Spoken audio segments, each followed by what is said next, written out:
Hi guys, welcome to beautiful snowy British Columbia. I'm Gordon. Thanks for joining us. So what I'm going to do, I'm just going to go into over the chicken coop, and I'm going to today. I thought, right, okay, this is our first winter, and I'll do a quick video on what we've done and what things we think we've done right and that have worked, and some things I need to change for next winter. So let's go over and have a look. So, for the outdoor section, it's not really covered, a little bit of coverage, but most of it has got netting over it. Now, the netting is great during the sort of 3 season type deal, especially the netting we've got. I'll show you. Let me just open the door. So, the netting that we've got is a fabric netting. I think it was bought when I bought it. It was initially for covering ponds to stop herons and whatnot going into ponds and taking people's fish. But it's a nice strong netting. It's good quality netting.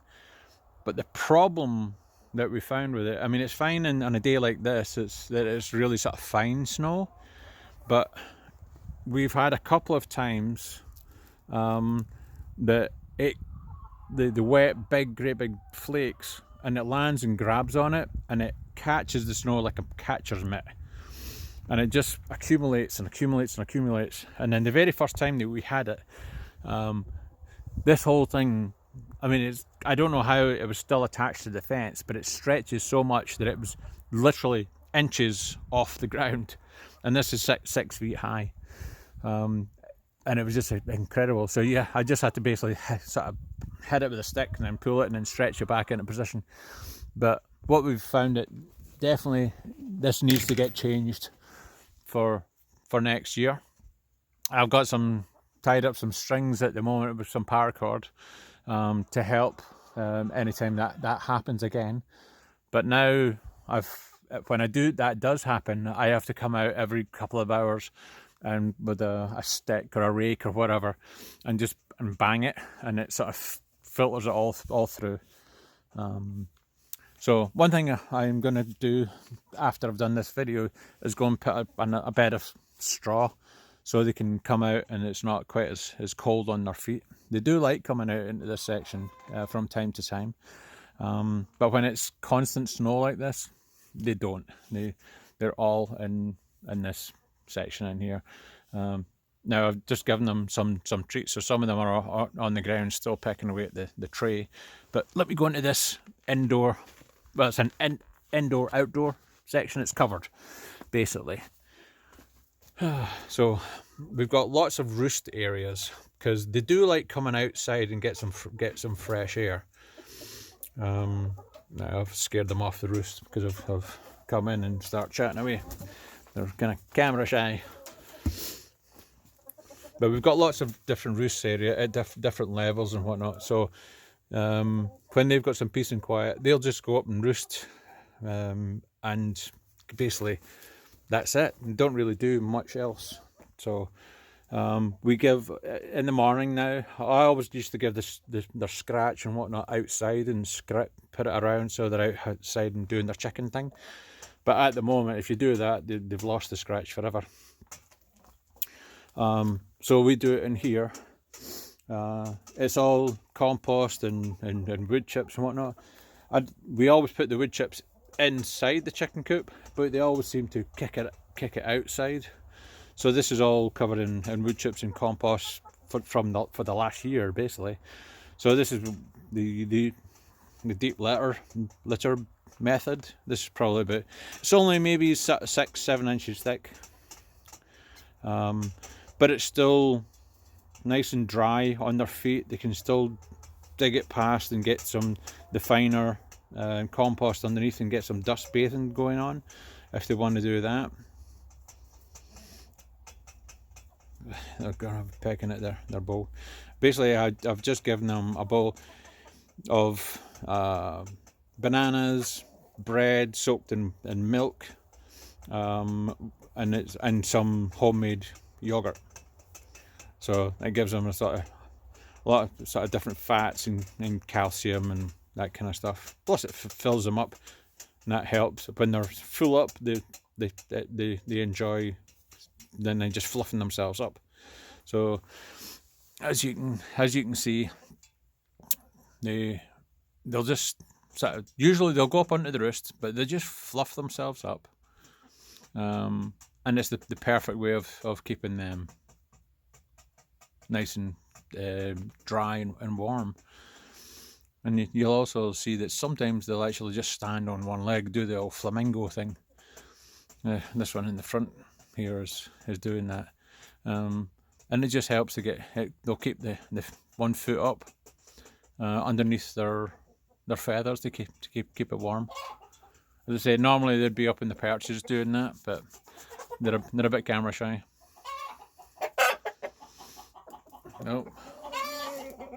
We've just got a layer, and then as soon as she starts, it sets him off, and he wants to go inside.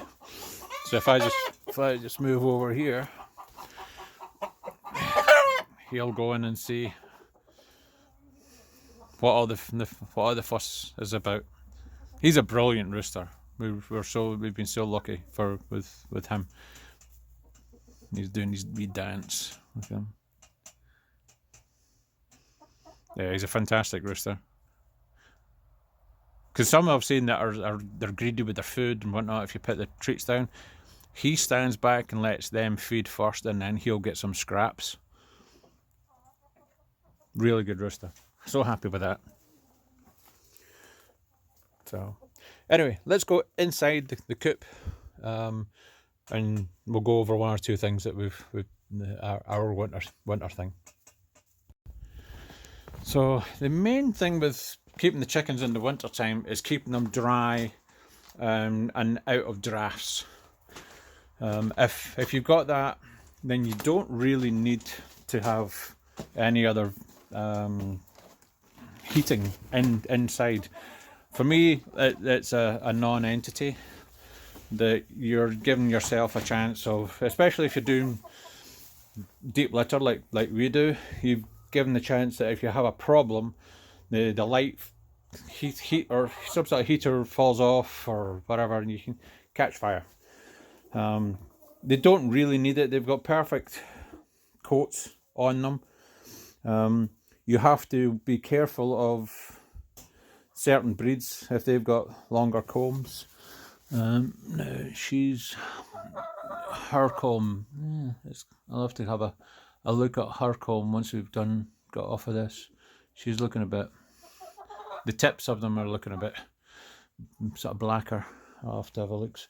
So you have to watch out for the frostbite. That's the biggest problem. So I made sure on this back wall, obviously because it's slats, if the wind was coming through the slats and hitting them, that could cause a problem during the night. But I've covered that whole wall with a big sheet of cardboard and polythene sheeting to keep any drafts from there. But you also definitely have to have vents. And it just helps the air circulation, because if they are stuck especially in a smaller confined area, they heat up that area, and then they can actually then cause moisture to go into their combs. Now there's all sorts of claims about putting petroleum jelly on their combs, and I've read also that it's not a good thing to do that. So I don't really know. We don't at the moment. I don't think we've had that issue. Just that one bird that I suddenly thought, that's a bit darker. But that can change because of the winter. I'm not 100% certain. So the biggest thing that is the water. We don't get it as bad around here with temperatures than some of the other parts of Canada. We had it last week that we got -20. Now that's really quite unusual for this area. It's usually in the wintertime here, it's the average kind of is -10 Celsius. So it's not as cold as other places. But at -10 constantly, if you're damp and in the draft and whatnot, yeah, you'll cause problems for your birds. But I love this deep litter method.